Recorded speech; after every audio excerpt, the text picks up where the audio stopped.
한국거래소는 내일 시장감시위원회를 열고 메릴린치 증권에 대한 제재를 논의합니다. 메릴린치가 제재의 대상이 된 건 고빈도 매매로 시장을 교란시켰다는 의혹 때문인데요.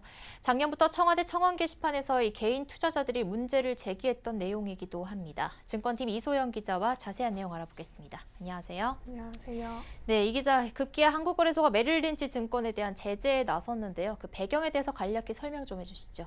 네, 일단 발단이 된 것은 작년 5월경입니다. 당시 청원 게시판에는 메릴린치를 처벌해달라는 청원글이 다수 올라왔는데요.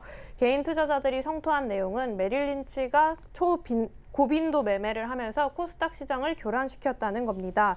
이에 작년 8월 금융감독당국이 메릴린치의 고빈도 매매에 대한 모니터링에 나섰고요. 이후 작년 10월 한국거래소가 메릴린치에 대한 감리에 착수했고 올해 초 규율위원회를 세 차례 연 끝에 과태료 5억 원 이하라는 제재안을 통과시킨 겁니다. 이후 제재안에 대한 최종 결론을 내리면서 시장감시위원회를 열었는데요.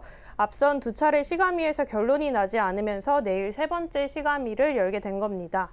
네, 1년 가까이 진행이 되어 온 사안이네요. 그럼 여기서 문제가 되고 있는 그 고빈도 매매라는 게 어떤 겁니까? 네, 일단 고빈도 매매라는 것은 기사에 따라서 초단타 매매 혹은 영어 약자를 써서 HFT라고 많이 표현을 하는데요. 간단하게 말하면 컴퓨터를 통해서 빠르게 수천 번에 가까운 주문을 낸 다음에 이를 통해서 거래를 체결하는 알고리즘 매매 방식의 하나입니다. 일단 짚고 넘어가야 할 점은 이 고빈도 매매가 이 자체만으로는 불법이 아니라는 건데요. 투자 전략의 하나로 인식되고 있기 때문에 불법이라고 보진 않습니다. 다만 시세 조정의 목적을 가지고 했거나 혹은 공매도를 이용하는 등 부정한 방법을 사용했을 경우에 문제가 되고 있는 겁니다. 거래소 역시 메릴린치 제재와 관련해서 메릴린치가 시타델 증권으로부터 위탁 거래를 하는 과정에 있어서 허수성 매매를 한 것이 적발됐다고 설명한 바 있습니다. 네, 그러니까 고빈도 매매 자체는 불법이 아닌데 그 과정에서 앞서 말씀하신 그런 허수성 매매, 이런 적법성에 문제가 생기면 이제 안 되는 부분인데요. 그 거래소가 내일 이제 시감위에서 메릴린치 제재안을 확정하는 데 있어서도 그 적법성을 판단하는 게 아주 중요할 것 같은데 혹시 결과가 어떻게 될 거라고 예상하십니까?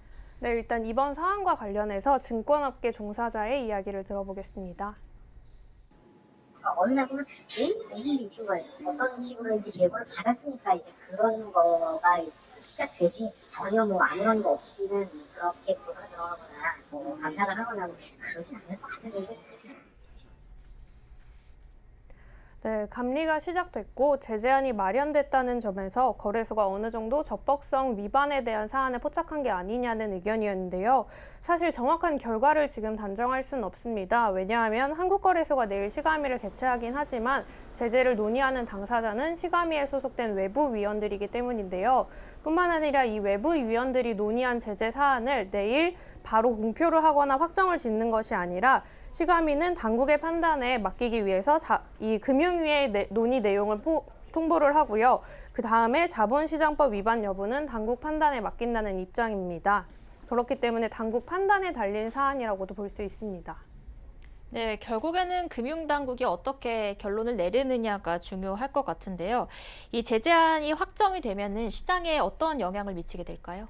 네, 일단 금융투자업계에서는 아무래도 이게 개별 사에 관련된 이야기이기 때문에 어떤 코멘트를 공식적으로 하는 거에는 좀 난색을 표하고 있는 상황입니다. 다만 일각에서는 이번 메릴린치 제재가 제재 자체로 영향을 주는 것이 아니라 시장에서 어쨌든 메릴린치를 통해서 고빈도 매매를 했던 시타델 증권이 연 7에서 8%에 달하는 수익을 냈다는 점에서 국내 주식시장 규모가 작아서 혹은 증권거래세가 높아서 그동안 고빈도 매매 무풍지대라고 불렸던 한국이 이제는 다시 고빈도가 가능해지는 상황이 됐다라는 그런 의견점에 주목을 하고 있는 건데요.